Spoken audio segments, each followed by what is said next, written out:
మహాలక్ష్మి రాజయోగంతో అఖండ సంపద సొంతం చేసుకోబోయే రాసుల గురించి ఇప్పుడు మనం చూద్దాం.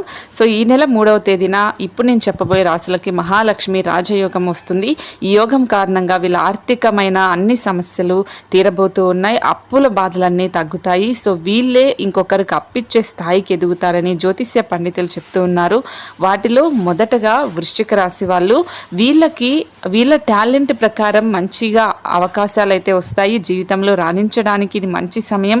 మానసికంగా మంచి ఆరోగ్యం ఉంటుంది. విదేశీ సంబంధిత వ్యాపారాలు చేసేవారికి బాగా కలిసి వస్తుంది. ఉద్యోగాలు చేసేవారికి పదోన్నతులు ఉంటాయి. కోరుకున్న చోటుకు వెళ్ళాలంటే కష్టపడాల్సి ఉంటుంది. నవగ్రహాలకు ప్రదక్షిణ చేస్తే మంచి ఫలితాలు ఉంటాయి. భారీ ప్రాజెక్టులను సొంతం చేసుకున్న వారు భారీగా డబ్బులు కూడా సంపాదిస్తారు. వారి కోరికలన్నీ నెరవేర్చుకుంటారు. అయితే పెట్టుబడులు భారీ స్థాయిలో పెడితే వీళ్ళకి మంచిగా అన్ని కలిసి వస్తాయి. అలాగే కన్యారాశి వాళ్ళకు కూడా పర్యావరణం అనుకూలించడం వల్ల బోలెడు లాభాలు అయితే వస్తాయి. కొత్తగా ఆస్తులు కొనుగోలు చేస్తారు. కొంతకాలంగా వేధిస్తున్న మానసిక ఒత్తిడి నుంచి బయటపడతారు. మంచి ఆరోగ్యం సొంతమవుతుంది. కోర్టుల్లో ఉన్న కేసుల నుంచి బయటపడతారు. కొత్తగా ఆస్తులు కొనుగోలు చేస్తారు.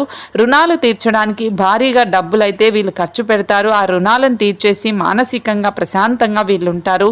వీళ్ళకున్న సమస్యలన్నీ ఇప్పుడు తీరబోతూ ఉన్నాయి. డబ్బుల వర్షం కురవడం వల్ల వీళ్ళు ఇల్లు, కార్లు, బంగ్లాలు కొనే స్థాయికి కూడా ఎదుగుతారు. కన్యారాశి వాళ్ళకి ఇది ఒక మంచి సమయం అని చెప్పాలి. ఏ పెట్టుబడి పెట్టినా కూడా అది రెండింతల లాభాన్నే ఇస్తుంది. మంచిగా వీళ్ళకు ఉంటుంది. అలాగే తులారాశి వాళ్ళకు కూడా అక్కా చెల్లెల నుంచి అయితే ఆర్థిక సహకారం అందుతుంది. దీనివల్ల వ్యాపారాల్లో రాణించి వారి రుణం తీర్చుకుంటారు. కొత్తగా స్థలాన్ని లేదంటే ఇంటిని, వాహనాన్ని కొనుగోలు చేస్తారు. వ్యాపారం విజయవంతంగా సాగుతుంది. ఉద్యోగస్తులకు కూడా ఈ సమయం బాగా కలిసి వస్తుంది. ఆర్థికంగా మంచి లాభాలు పొందుతారు. సంపాదన విపరీతంగా పెరుగుతుంది. ఎదుటి వారితో మాట్లాడే మాట సౌమ్యంగా ఉంటే వీళ్ళు మరిన్ని విజయాలు తీసుకునే అవకాశం ఉంటుంది. తులారాశి వాళ్ళకు కూడా అద్భుతమైన ఫలితాలు ఉంటాయి. సో వీళ్ళకు కూడా డబ్బుల పరంగా ఉన్న కష్టాలన్నీ తీరి ఇప్పటి నుంచి మంచిగా ఉంటుంది. ఇప్పుడు నేను చెప్పిన ఈ రాశులకైతే మహాలక్ష్మి రాజయోగం కారణంగా డబ్బులే డబ్బులని చెప్పాలి. మరి మీ రాశి ఏంటనేది తప్పకుండా కామెంట్